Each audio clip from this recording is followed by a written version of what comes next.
Since our last video update in November, site work is almost completed, with pavement scheduled to begin within the next 30 days. Curbing has been completed throughout the site, and the only concrete work remaining is the main access stairs and accessible ramps leading to the main entry in the annex.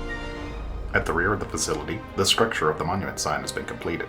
When finished, the structure will contain facility signage and a digital LED message board. The entry portion of the rear access road has been poured in concrete to ensure durability, even with full-weight trucks, van tour buses, agriculture trailers, or other heavy loads. Electrical service, including pad-mounted transformer, has been set and the building now has permanent power. Work has begun on the retaining wall protecting the rear access road. Coming around to the rear of the new addition, work continues on the pad and screening wall for the future trash dumpsters. Curbing continues around the rear, defining the access road and the 2 rows of rear parking. The rear parking areas will have direct access into the service corridor of the addition for event staff or vendors, and also have access to the loading doors of the dome. On the far east side of the building, sidewalk continues around to the front of the building and connects to the entry point of the Nutrien Ag Park. The main concrete layout of the Nutrien Ag Park forms the shape of a leaf. Once completed with the additional landscaping, the layout of the leaf and surrounding area will be complete and recognize Nutrien's support of the Dome project and our regional agricultural economy. Coming around to the front of the facility, work continues on the retaining walls that will eventually define the wide steps and accessible ramp leading into the main entrance of the facility. The storefront frames have been installed and temporary plywood put in place to secure the facility until the glass arrives. The dome joints have now completely been sealed to ensure the dome no longer leaks, and work has started on the final trim pieces that will finish the edge between the aluminum structure and the new brick wall. A final coat of sealant will be applied around the trim to complete the seal and ensure a consistent appearance. While rooftop units had been set on the roof of the addition in previous months, new condenser units have now been set around the dome to support the large air handlers located inside. The condensers support high volume heating and air, and along with the air handlers inside will ensure the dome maintains a fully climate-controlled environment. Moving inside the annex, drywall work has been completed. The space, including the feature wall that separates the entrance to the bathrooms, is now fully defined. The portals into the ballroom area and the dome area now provide architectural detail and will be surrounded with graphic wallpaper representing our oil field and agricultural heritage. Walking into the dome, the ceiling grid work is now 95% complete, and the finished insulation panels have arrived on site and will be going in soon. The air handlers have now been concealed behind walls defining utility closets. These walls will also support LED uplighting directed at the new ceiling, in addition to LED high bay lights throughout that will be going up later. Electrical roughing continues, and the fire suppression system has now been charged and tested.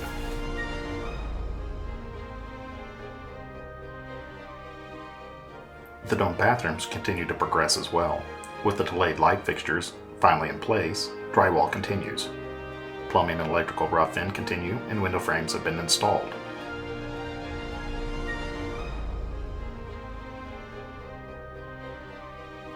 Back in the main annex, the structure of the feature wall has now been completed, providing a defined access to the main bathrooms.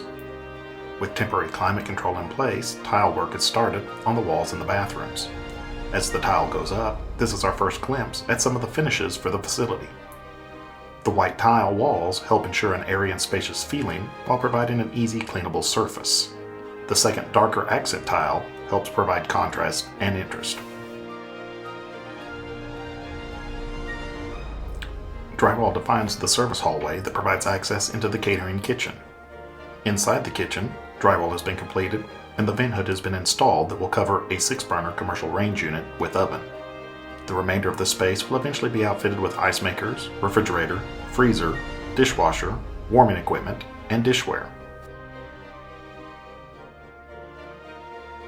Entering back through the ballroom portal, drywall has been completed and ceiling work has started. The defined space now provides a better feeling for the use of the smaller conference-style breakout room, or down the hallway to the larger training-style room. Both rooms have easy access to the ballroom to support larger events, or can be used independently with video conferencing technology and flexible furniture. Some of the biggest visual changes are located in the ballroom. With drywall complete, the the impact of the coffered ceilings is now apparent. With glass in place on the lower window frames, the room feels different. The round holes in the ceiling mark the locations of future speakers. HVAC work continues throughout the space. Ductwork is being added around the edge of each coffered area.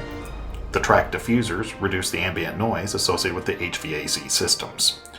Work also has started on the grid that will hold the wood-covered acoustical panels that will fill the inner portion of the coffered ceiling. The projector lift equipment that will hide the projectors when not in use has been installed, and the projection screens are now in place in the rear soffit of the room. The project has an updated date of substantial completion of April 22nd. A punch list will be made at that point, and we anticipate a grand opening for the public around the second weekend in May. Be sure to check out the weekly update pictures on the city's website at www.borgertx.gov.